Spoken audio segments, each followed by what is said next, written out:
তোমাদের সবার মনে শুধু এখন একটাই প্রশ্ন যে বর্ষাদি তুমি হঠাৎ করে বিয়েটা কেন করলে, সবকিছুই জানতে পারবে তোমরা, বাট এখন আমি কিছুই বলবো না। এটুকু বলে রাখি যে অনেক প্রবলেমে পড়ে আমি হঠাৎ করে বিয়েটা করে নিয়েছি। আজকে সকাল সকাল আমি স্নান করে এসে একেবারে শাড়ি পরে রেডি হয়ে নিয়েছি। না, রেডি হয়ে আজকে আমি অন্য কোথাও যাব না, আজকে বাড়িতেই থাকবো। বাট আমি শাড়ি পরেছি কারণ একটু নতুন নতুন বউ তো, তাই একটু নতুন নতুন ভাব থাকা দরকার, তার জন্য আমি একটু শাড়ি পরেছি। আমি কিন্তু শাড়ি পরে একদম কমফোর্টেবল নই, তবুও আমি শাড়ি পরেছি কারণ এমনি ভাল লাগে পরতে। আর আমি কেন, আমার মনে হয় আমার মতো সব মেয়েদেরই ভালো লাগে অনেক শাড়ি পরতে, কিন্তু আমার না শাড়ি পরে কাজবাজ করতে একটু প্রবলেম হয়, যার জন্য বাড়িতে শাড়িটা একটু আমি কমই, যেহেতু অভ্যাস নেই তার জন্য আস্তে আস্তে সব ঠিক হয়ে যাবে। আর ওই যে আজকে বললাম আমি সকাল সকাল স্নান করে নিয়েছি, তার জন্য হাতে অনেকটা সময় ছিল, তাই ভালো করে আমি এখানে চুলটা ছাড়িয়ে নিচ্ছিলাম। আর আমি আমার এই বড় বড় চুলগুলো নিয়ে ভীষণই ডিস্টার্ব, তাই কিছুদিন পর পর গিয়ে আমি চুলটা ছাড়াই, আর সবাই তো বকাবকি করতে থাকে আমায়। আরে আমি তাদেরকে কি করে বুঝাই?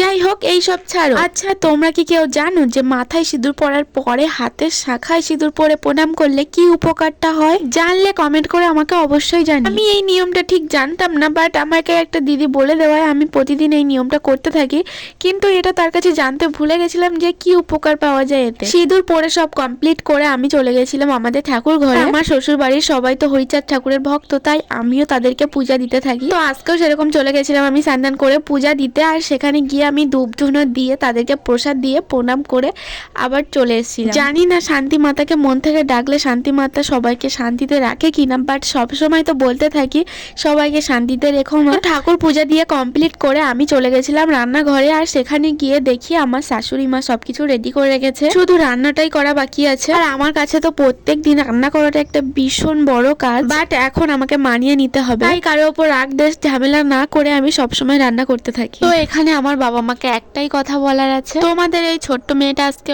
অনেকটাই বড় হয়ে গেছে, সবাইকে রান্না করে খাওয়াতে শিখেছে, তোমাদেরকে ছেড়ে থাকতেও শিখে গেছে, আবার সবার টুকটাক দায়িত্ব নিতে শিখেছে। হয়তো আমার মতো সব মেয়েদের জীবনটা এরকম বোরিং ভাবেই কাটছে। যাই হোক, বাদ দাও এইসব কথা। আগের দিন একটা পুকুরে অনেক জল তুলে দেওয়া এই মাছগুলো ধরা হয়েছিল, তো আজকে সেইগুলো রান্না হবে। আর আমি যেহেতু মাছ কাটতে পারি না ঠিক মতো, তাই আমার শাশুড়ি মা সব কেটে রেডি করে দিয়েছিল আমার জন্য। বসে বসে আমি এখানে ভাজাটাই করছিলাম, তারপর মাছগুলোকে ভালো করে ভেজে নিয়ে একটা থালাইতে করে তুলে নিয়েছি। আমি বলতে ভুলে গেছি যে আমি আজকে কি রান্না করছি। আজকে আমি আলু আর মাছ রান্না করব, তার জন্য সব মশলাগুলোকে এখানে তেল দিয়ে সেই তেলের মধ্যে দিয়ে দিয়েছি, তারপরে আলুগুলোকে ঢেলে দিয়ে হলুদ লবণ লঙ্কার গুঁড়ো সব দিয়ে ভালো করে কষিয়ে নিয়ে তারপরে আমি জল ঢেলে দিয়েছিলাম তরকারিতে, তারপরে হয়ে গেছিলো আর দেখাতে পারিনি।